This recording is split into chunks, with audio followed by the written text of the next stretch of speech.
Without a doubt, the most confusing part of running a Lightning node is pricing. How should you price your channels so that you are earning the maximum profit while not limiting the amount of routing you can do? On the one hand, if your pricing is too high, you will not route any sats and you won't earn fees. On the other hand, if your pricing is too low, you're selling yourself short and depleting your liquidity, perhaps in a way that you won't be able to rebalance your channels.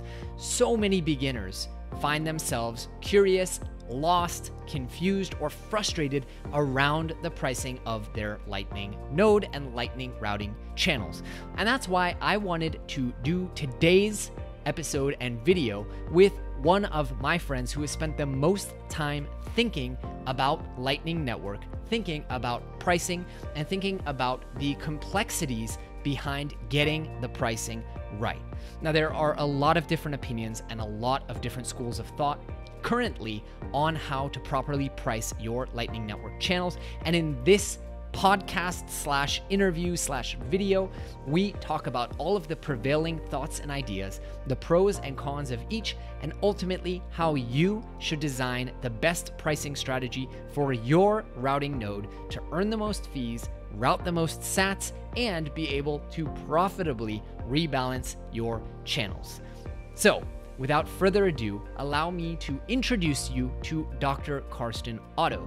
For those of you who do not know Carsten, he runs one of the top Lightning Network routing nodes. And if you consider that most of the top nodes are run anonymously, he is almost among the top of people that you can actually talk to, who are willing to answer questions, who are willing to share, and who are writing software that we can all use. Now, I had covered Carsten's Rebalance L&D script in one of my most popular videos. I do recommend that you check that out if you haven't already.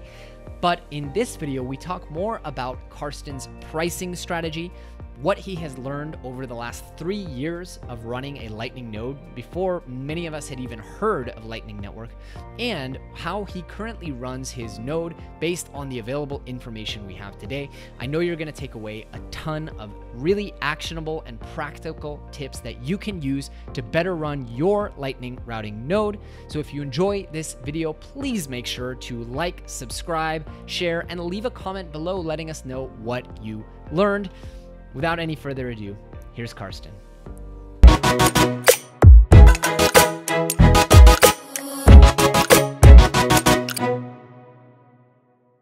Dr. Carsten Otto, welcome, my friend, and thank you for being my first voluntary victim to do a podcast on this new YouTube channel. I'm really excited to chat. Hi, I'm glad to be here, and feel free to call me Carsten. Awesome, I will do that. So a little background for our audience. You were very generous with your time and took some time to explain to me your popular Rebalance L&D script, which, if people haven't seen, has now become our by far most popular video, where I explain all the things you explained to me over the course of 2 hours, helping me out. And one of the things that really stood out to me in that conversation was, whoa, this guy has really thought a lot about pricing. You have a lot of experience. You also have some contrarian views that I think we're going to get into in the episode that are not kind of what the mainstream plebnet is trying, even the people like myself who think they know what they're doing. And so I wanted to get you on the YouTube channel. I'm so used to saying on the podcast, to flesh out some of these common ideas, misconceptions. It feels to me like you're a couple of years ahead of myself and other people who are still figuring it out, and that you've tried a lot of these strategies and come up with your own strategy.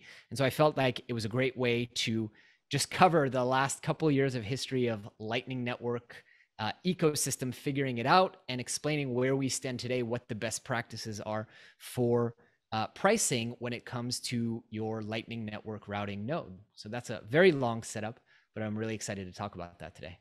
Yeah, so it's still a work in progress, and I guess you can do another video in a year with new insights. Oh, I'm sure. Now, before we dive in too deep, I tried in the pre-recording here that I did, the introduction to the episode, to kind of explain a little bit about who you are and what you do, but I'd love to hear in your own terms, what are you, who are you, when did you get involved in Bitcoin, Lightning, and all of that? Okay, sure. A friend of mine introduced me to Bitcoin by spamming my Facebook feed, which was late 2013, I think. Oh, wow. So by the end of 2013, with Mt. Gox and all this kind of stuff, I started getting into it. I was fascinated by the technology, bought my first Bitcoins not at Mt. Gox, and Hmm. since then I've been interested in everything surrounding Bitcoin, and basically it's my major, or my let's say from my time perspective, my most time consuming hobby. Hmm. Yeah. So in 2018, I think I started looking into the Lightning Network and set up my first node, which is just installing software. So nothing major and nothing with a lot of funds in it yet. Hmm. I had a good understanding of the technology behind it. So how does it work to open channels? How do the transactions guarantee the safety that you need? This kind of stuff. But I Right. didn't consider myself a node runner. I had a node. I had a few, I don't know, half a Bitcoin maybe in it, maybe less. But I didn't think about optimizing it in any sense. So Yeah. for at least 2 years or so, I had a node which climbed up several rankings. So I had a boss score without any good reason behind it. And only recently I started looking into actually rebalancing my channels, using my own script, fixing some issues that I had, thinking about fees, earning fees. So before that, Right. I didn't earn any satoshis at all. So yeah, it's a journey. And this year, I think earlier this year, I started becoming an actual node operator as a hobby. Yeah. Yeah. How many nodes were there when you went online? Oh, I don't know. I guess you can look that up. So I remember that 1ML existed. I registered. I remember that rompert.com had a big website where you could visualize the network. So Okay. you had like all the nodes on display, and it grew. You could see it grow. And nowadays it's a mess, and you don't see that it grows because Yeah. it's already a lot. Yeah. I wouldn't say I was early, but I was well ahead of the curve. Right. Uh, Software developer by trade, full stack, Yeah. front end, back end. I think I'm a full stack developer, but I have a strong preference for back end stuff. So JavaScript isn't my language of choice, and all these front end frameworks give me the creeps. I am Yeah. able to earn money working with them, but I don't want to.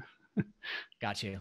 And you have a doctorate, which you don't mention very much, but what's your doctorate in?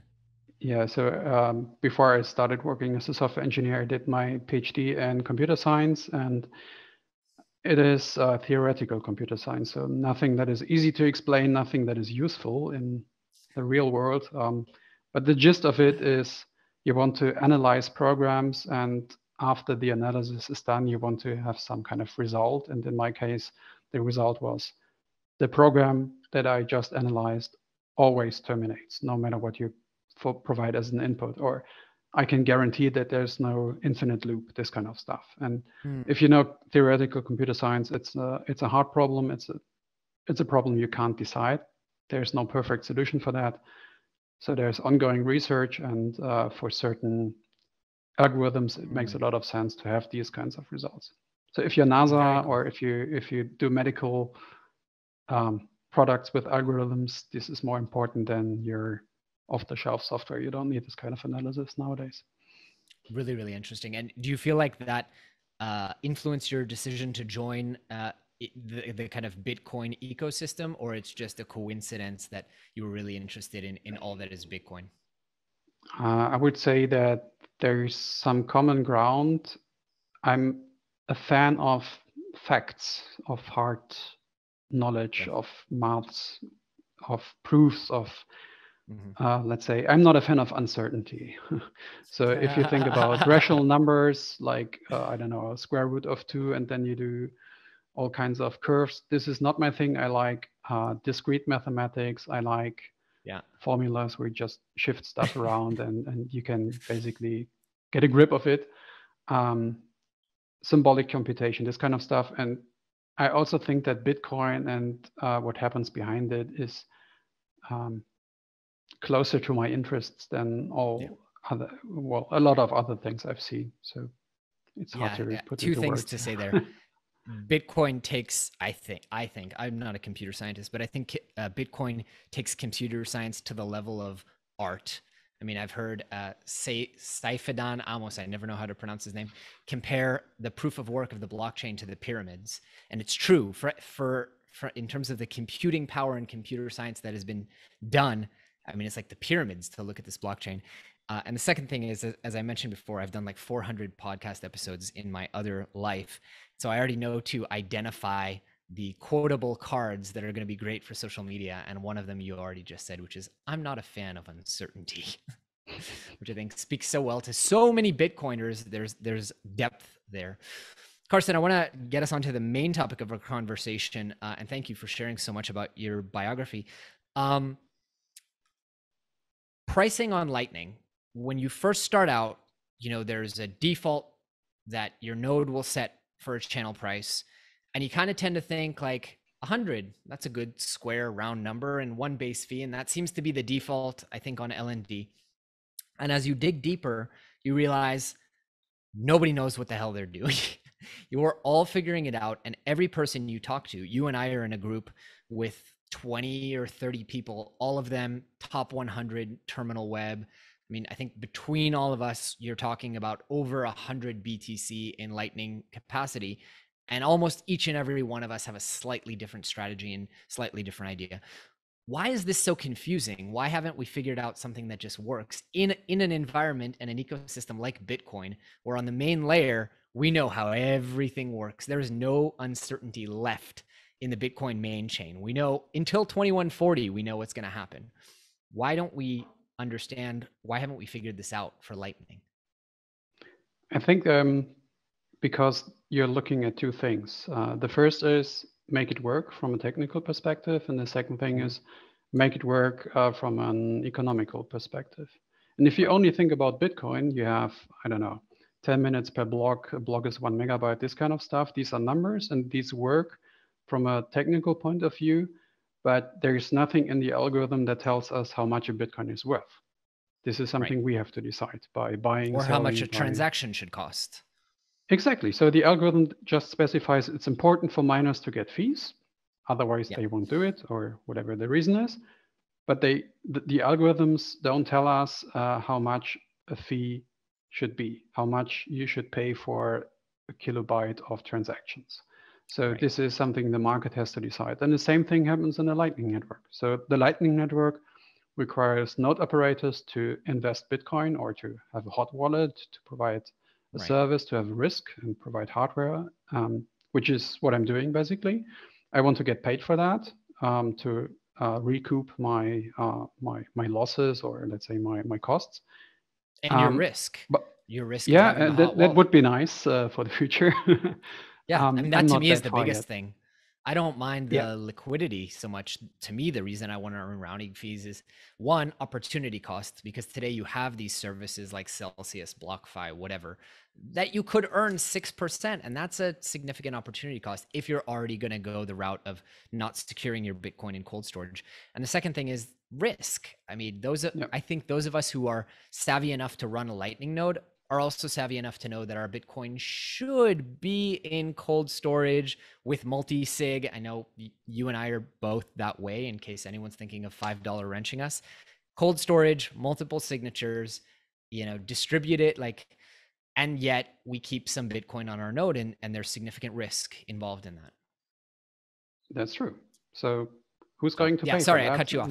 Exactly. The technology only gives us the opportunity to set up fees, but we can't force the rest of the network to accept those fees. So it's a competition, it's a market, and some people like myself just start with low numbers or the defaults without understanding them. And I remember that I wanted to see transactions flow through my node, no matter what. This is, I have a node, I invested time into setting it up. Now I want to see it work. I don't want to earn money. That's the next step. I want to make it work. And we have so many people who just are addicted to those numbers, which I can understand, which also means that we have a lot of nodes which have very low fees. We even have people with 0 fees and they're happy about it. I don't know why. And if you consider all these nodes that are running and all those newcomers with, let's say, who still need to learn their lessons, they it's very still hard open a to. channel to loop at 100 ppm. Yeah, let's talk about loop later. I have some stories to share. Yeah, but if you want to recoup your costs and if you have risks like the hot wallet risk and you want to get some money for that, it's hard. And some people like Alex Bosworth charging 2,500 ppm, they can do it. They can pull it off. Yeah, it's 5. I haven't looked into it. Yeah, it makes a lot of sense, but it doesn't mean that if I do it right away, that my node continues routing the same number of Satoshis. I guess not. Right. Yeah. I think your point about it being a market really explains the issue, the complexity here. I mean, look at the market for anything. Look at the market for computers, and then you have different players for different reasons. Like a perfect kind of analogy for this is like, okay, you have Google and you have Apple. They have different interests, right? Google's interest really with Android is to get you to use Google services, so they're not trying to make as much money off the hardware.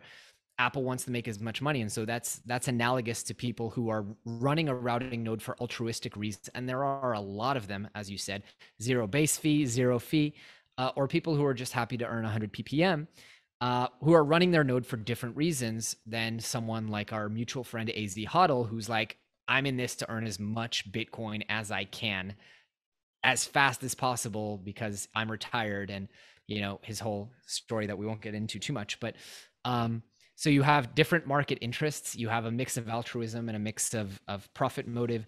And then you have not perfect information sharing, right, between parties so much. You have pretty good information sharing because I can look on Amboss and see what people are pricing, but I don't know how much you're routing at that price. So a lot of different pieces here. Let's go ahead and talk a little bit about probably the most popular strategy, because I think it's going to be a really good vehicle for exemplifying some of this complexity and showing what the problem is for not having a real strategy. So, they say hope is not a strategy. And I would say that this next strategy is not a strategy, which is, let me just set my pricing, every channel, 100 ppm, 0 base fee, because I heard on some podcast that that's good. I'm going to ask a very naive question. What's the problem with doing that? Why is that a problem to just say, here's my price? Yeah, well, I wouldn't say it's a huge problem because you got to start somewhere. One issue is that for some of those channels, the fee rate may be too low, which could mean that you send your liquidity to the other side. You get your fee rate times the amount. You get some Satoshis as a reward, which is fine. And you will be happy about that. But then you start to realize that, well, it was a one shot.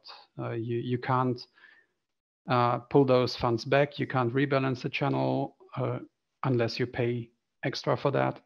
And the peer, for some reason, doesn't send the funds back, even if you wait. And some peers like Loop close the channel, and then you're kind of unhappy because maybe you got, I don't know, 50 Satoshi as fees, but you paid 10 times that to open the channel, plus whatever you need to pay to close it again. So it's something that you can use to learn about your peers.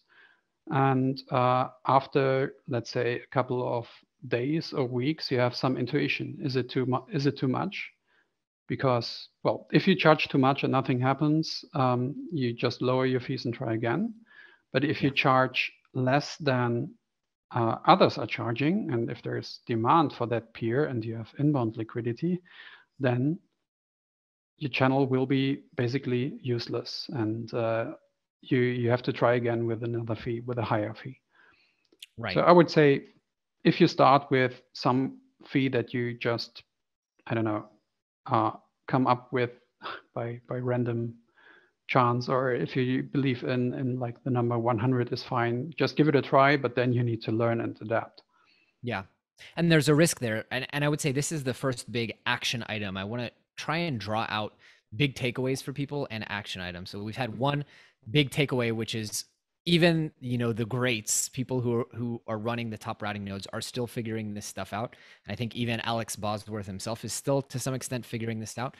And you just raised another really good takeaway, which is it's better to learn going expensive to low. So when you and I first spoke, and I learned a lot beyond just your script in that 2-hour conversation, one of the first things I did was go from my default is 97 ppm when someone opens a channel to me, to my default is 500. Now, I don't like 500. I think people who try to route at above, you know, 250 or 300, I think that's egregious unless it's a liquidity sink. But the reason I do that is I don't know if the person who's open to me is a liquidity sink. So I wait, because anyway, the funds are on their side, and I just have it set in my charge LND that for the first, I think it's 1,000 blocks, I just don't touch it and I leave it at 500, and I see maybe it'll route at that.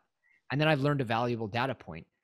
500 is my most expensive. I think maybe I have a few at 750, but and then I wait and see. And then, you know, in that 1,000 block time, I lower it by 50 each time. So a big takeaway here, and a pro for static pricing, is you can learn from it and you can avoid missed profits. Because if some big, you know, node, Bcash is trash, is notorious for opening channels to people randomly with huge amounts, but Bcash is trash will route at much higher than 100 because it's a huge node. It's a major hub. At certain points, it's been the #1 ranked node on Terminal Web. And so if your default was 100, you've now missed out on a lot of profits, which is a shame. So that's a huge one.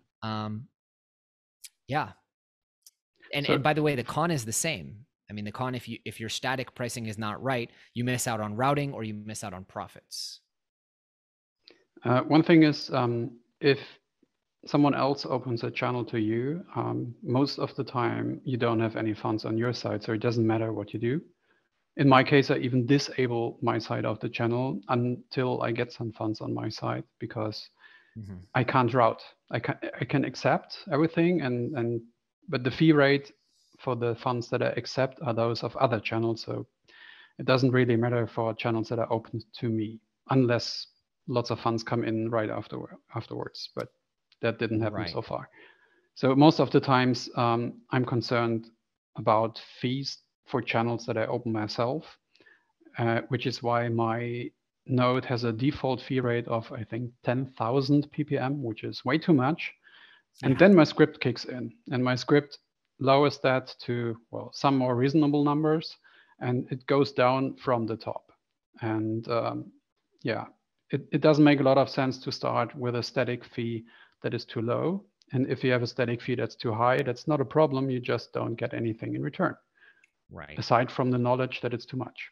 But then you can learn, and then you can adapt, which is what you're doing. Yeah. I've had some folks on Twitter be like, what the hell? Why did you set it to 500 right away? And I'm like, you know, first off, people are really, really like touchy about how you treat their channel when they're first starting out.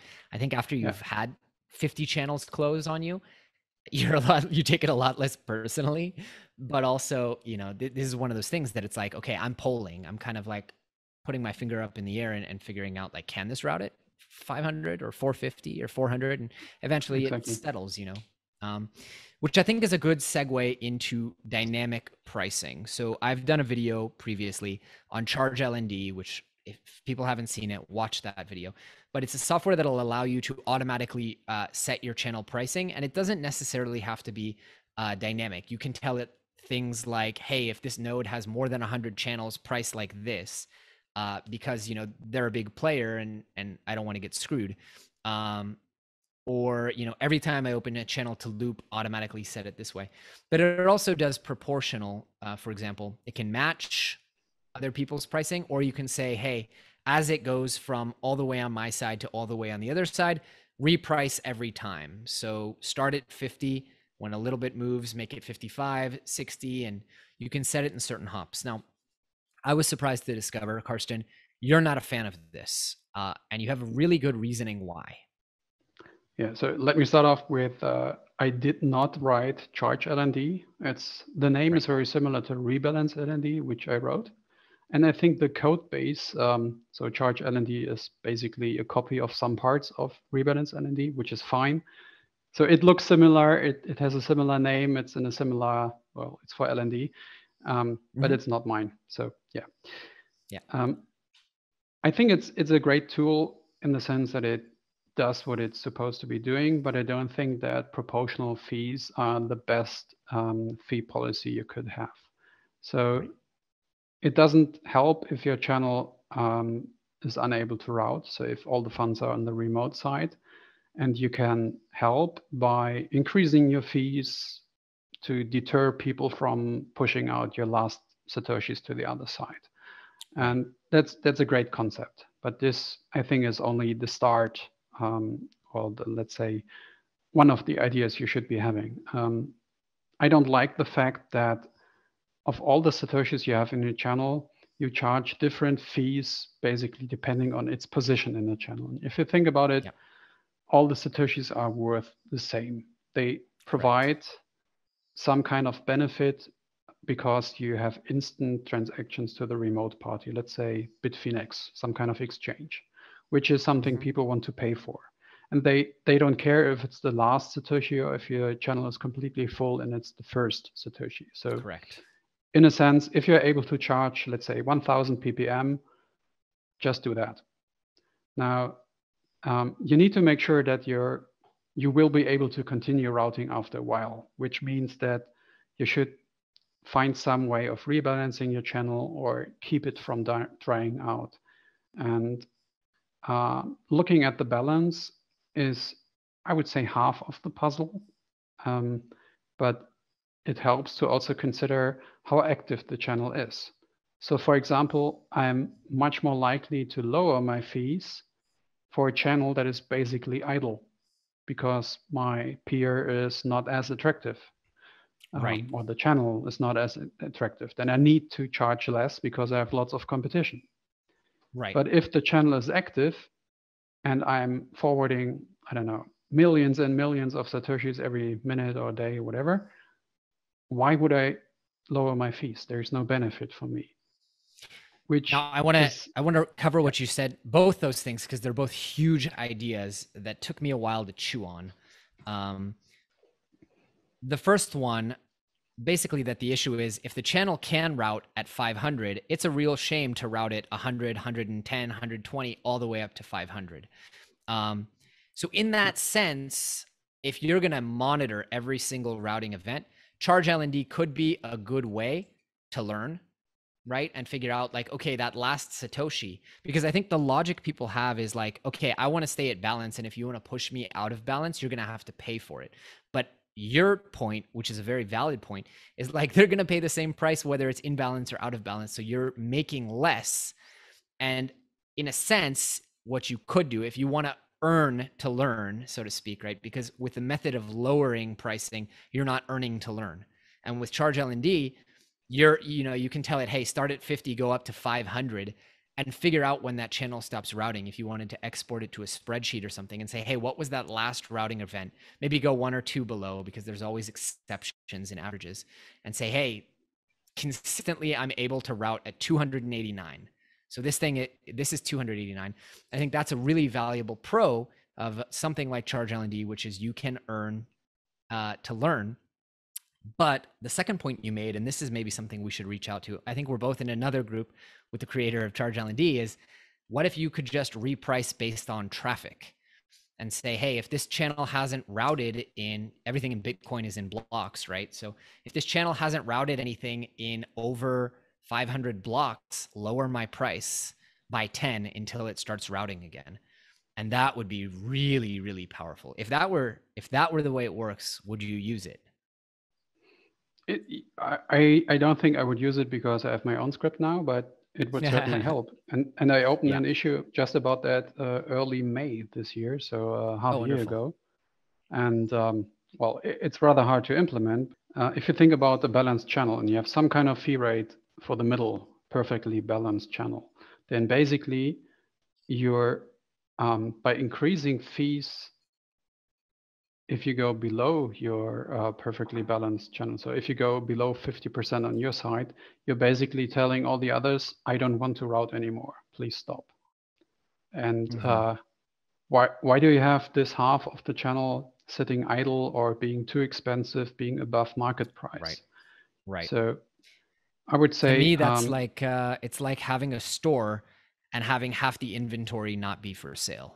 You know, it's like, yeah, oh no, those are just for display. We have, 50% of our inventory in the store is for display.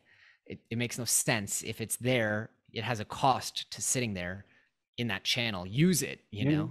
yeah. I think the analogy of a store is rather good. So if your store is full and you have lots of things to sell, you basically invite people in and don't charge a lot. And if there's a thief, you don't care. Mm-hmm. And then at 50%, you basically start closing the door and making it harder to push it open. And at 10%, Right. maybe you're basically telling customers, don't come in, I don't want you. Right. And I don't see the point of that.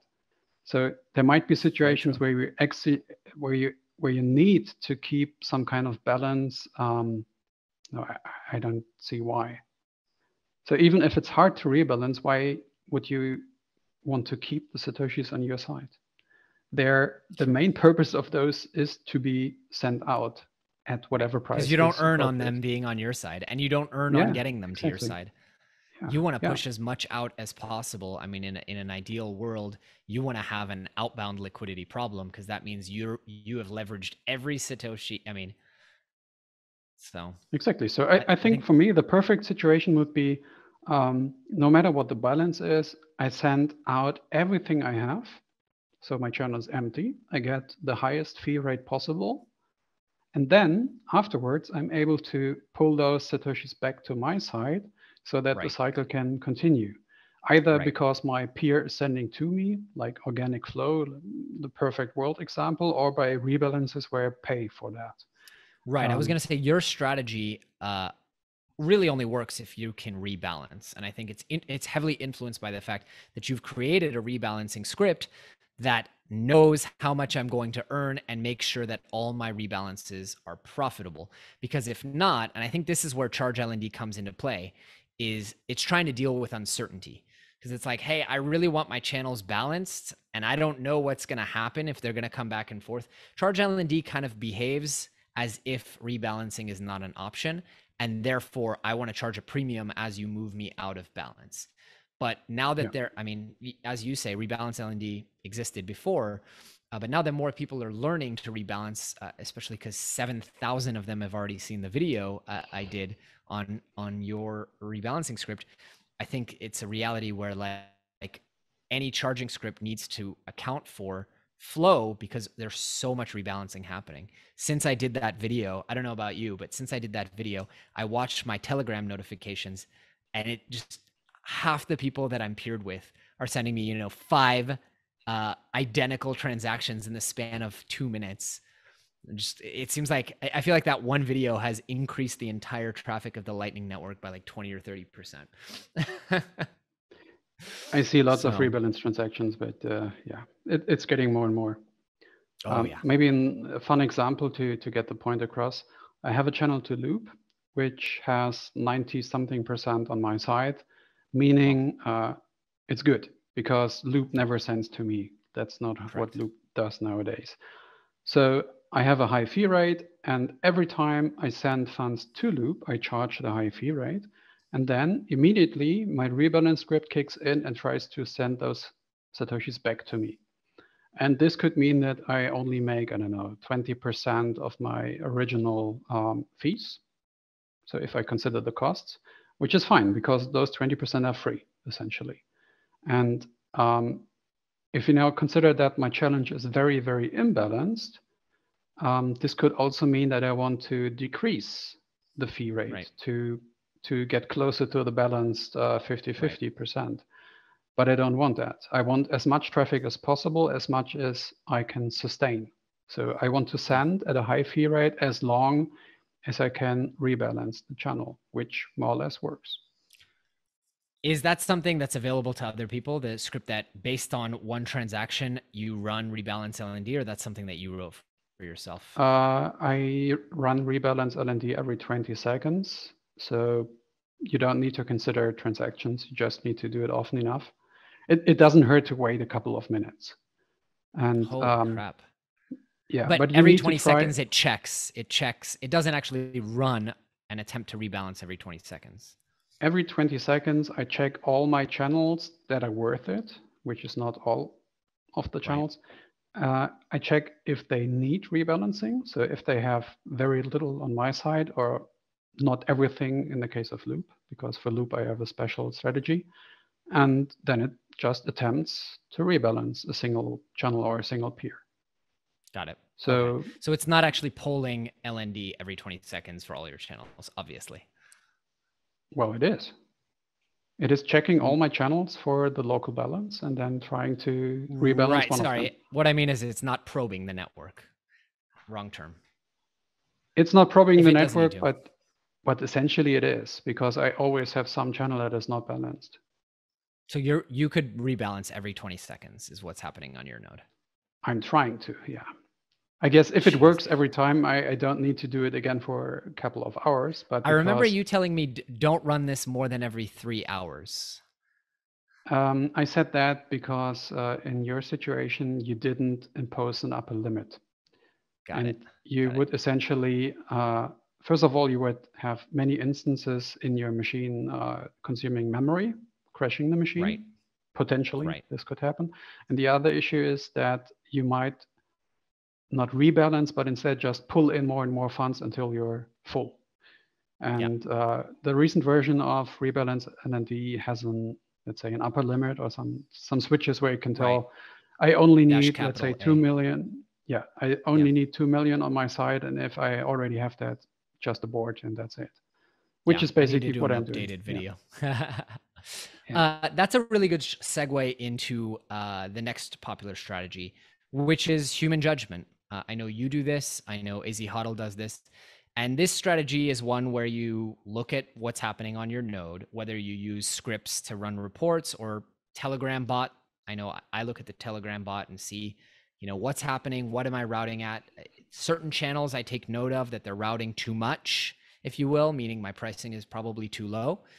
And then you make deliberate decisions. Tell me a bit about your process, because I know this is how you work things. Actually, it's not, but it's very close. Okay. So I try to have a look at every single peer, or let's say channel, every couple of days. But I have, I don't know, 200 something channels by now, so it's a lot. And I started to well, the thought process is as you described. I have a look at, is it forwarding transactions? Can I receive from the peer? How hard is it to rebalance? What do the other peers charge? Is it a naughty peer that's offline or closes channels or this kind of stuff? So I need to have some kind of understanding of the channel and the peer before I make any decisions. But then for me, the next step is to come to some kind of conclusion. For example, raising the fee, closing the channel, opening another channel to the peer, this kind of stuff. And I try to understand why I make certain decisions, and then I try to have code making those decisions for me. So for example, I think it's very natural and easy to come to that conclusion, but it took me a while.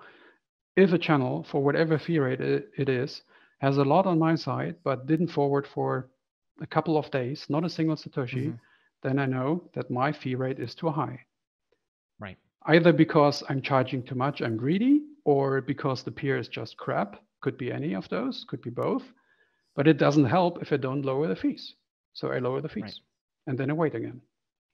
And my script, basically, my private script, so it's not public, it's not rebalance LND. My private script basically checks all channels every couple of hours, and based on the local balance. So do I have a lot, or is it just, let's say, below 20% on my side? And how active is it? How much do I forward? How many days in the recent 10 days or so did I forward a meaningful amount? And based on these two numbers, I can decide to lower or increase the fees or stay put. And that's, I think that's the idea. Charge LND is, well, this proportional pricing of charge LND, in addition to how active is the channel, how idle is the channel. This really helps. That seems to be the missing piece, is the activity. And one of the things that I learned, while we're talking about this human judgment strategy, which as you said, yours is not human judgment, but it's software acting as a human and looking at the criteria that a human would look at. One of the things that I learned is there are some channels, and you would never figure this out if you were just letting Charge LND run, and you pointed this out to me, so thank you. There are some channels that are liquidity sources for me so much that I should just route for free for them. And I've got a few of these. And it's like, I'm never going to route a transaction to them at any meaningful amount. I mean, it could be 20 sats per million, but even that is not going to route. But I think Charge LND can also deal with those. Just wait a couple of days and it lowers the fees because you have a lot on your side. Just set the lower bound to 0 and wait a couple of days and that's it. But can it, I don't think it can do, I mean, it does proportional, but you have to have a different set of rules for that. What I'm saying is if you just use Charge LND to have one set of rules and didn't do that kind of human thinking of, wait, this one is not like the others and it needs to have its own set of rules. So what I do on some of these now is I do 0 routing up until 50%, 50-50 split. And that's just there as a protection. And then at 50-50 split, it's still cheap. You know, it's 25 ppm, but it's like, wait, if something's going on the network and I'm not noticing, I want my pricing to update. Like maybe this has changed. Maybe someone has opened a different channel to them. Maybe one of their big channels closed and I want to take advantage of that. So it's there as a protection. And sometimes it routes after that 50%, but for the most part, I want to get as many sats on the other side of that channel so I can earn on another channel by routing through it. So yeah, I think I'm, yeah, I get your point. I also provide lower and upper bounds for the fees that my script is free to pick from. And I have to change those bounds every now and then. So in your case, I also have some peers that only send to me, but rarely receive routing. So nobody pays to route to them, which means I also have very low fees. And I have lots of peers that are more active in one direction, but still somewhat active in the other direction, which means the fee bounds are more on the lower side. And I have the opposite too, like peers that like Bitfinex. Bitfinex sends sets to me, but mostly receives. And so they get a higher upper bound. And you need to get this kind of understanding. But in a perfect world, you had, I think you would have some software that is able to deduce that based on the past routing events, which is so something if I were to I put would a like conclusion on this one, it would be, and you pointed this out to me, it's like each channel really ideally needs its own strategy because each channel is different. And also the network is changing so quickly that each channel is changing so different. So quickly. A shit peer this week, maybe an amazing peer next month. And so you really do need that human element of looking at it, for those of us who can't develop our own software, of looking at it and being wise and saying, wait a minute, this thing is routing way more than it should. I'm probably underselling myself and the fees aren't coming back in the other side. One thing I would recommend, and this AZ Hodl recommended to me, if you're not technical and you don't know how to run the scripts and you don't want to, you know, I'm really comfortable with Excel, so I can export and run trends and look and see how much I routed at what, you know, an MBA will give that to you. But if you're not, install Balance of Satoshis, spend, you know, 5 minutes a day, or if you're really running a profitable, successful node that's doing a ton of routing events, 15 minutes a day scrolling through every single routing transaction on your Telegram. So you get a feel for it and trends will pop out and you'll go, whoa, I'm seeing this a lot. Tell me about zero base fee. This I think is a really interesting thing. Yeah, so the paper, René Pickard and Stefan Richter, they have this, let's say, famous paper in the Lightning Network community, famous because the controversy surrounding zero base fee. So in the Lightning Network, you have two fee components. The one is the fee rate, which is proportional to the amount. The more you send, the more you pay. And you have the base fee, which is paid for every single transaction, also for microtransactions. And well, for larger transactions, you still have to pay it, but it doesn't matter because usually it's not a lot. But you can pick any value and you can think about what kind of fee structure you want to have. So why would you want to set it to 0? And the motivation in the paper is that the mathematical definition of the fee function, so how many fees do you pay for certain transactions, this function has certain properties. And if you leave out the base fee or set it to 0, which is the same thing, you get one additional property, which is extremely important for reasoning about finding routes in the network. So if you want to find routes that are cheap, which I think you want to do, then you need to consider the fees and the fee function, and you need to find some algorithm that basically munches all those things together and comes up with a route. And René and Stefan showed in the paper that if you have a non-zero base fee, that it is a problem that is extremely hard to solve. Correct. So both of us and your listeners know that L&D is rather good, or let's say good enough at finding routes, so it's not a huge issue. But from a theoretical point of view, it's an NP hard problem, which basically means there's exponential growth. It could take forever to find routes in our Lightning Network as we know it today, under the assumption that you want to find the perfect route. Right. But, and this is the kicker now, if you have zero base fee, this problem disappears and you can find algorithms. And in fact, there are algorithms that are faster, much faster. Right. And I'm trying to code up on my one algorithm of my own. Sorry, I try to code up such an algorithm and basically implement the ideas of the paper. And it is fast in the sense of several seconds for a perfect route or a perfect flow, which is many routes split and then joined together at the end. This only works if you have zero base fee. So nowadays, if you configure zero base fees on your node, you don't benefit at all. There is no implementation in the wild. So don't expect more traffic, don't expect higher fees, of course not. So feel free to pick anything that you want, but it's a message. It's a message that you understood the concept, the idea, and you're hopeful for the algorithm to basically grow and be deployed, be used by other folks.